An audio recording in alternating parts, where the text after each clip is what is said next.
À cette rencontre des serviteurs de Dieu, membres du Conseil supérieur des églises de réveil du Congo, avec le bureau de cette instance chrétienne, les parties prenantes se sont concertées sur les mesures internes qu'ils entendent suggérer au gouvernement en vue de se conformer aux normes sanitaires de protection contre la COVID-19 pendant le déroulement des cultes.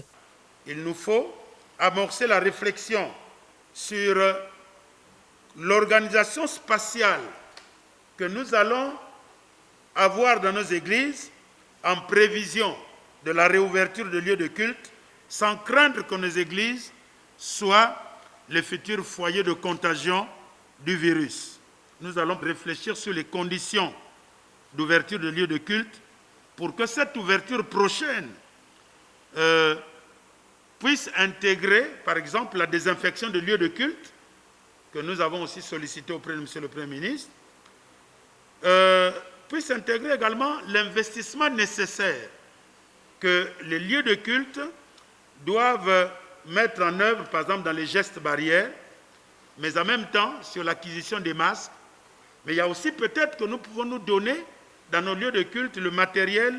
de prise de température, par exemple, à l'entrée des lieux de culte,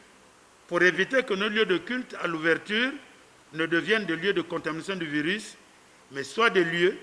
de culte où le virus est mis en difficulté par nos prières et par le respect des mesures préventives. Les confessions religieuses du Congo ont déjà contribué au Fonds national de solidarité pour la riposte spirituelle contre la COVID-19 à hauteur de 5 millions de francs CFA.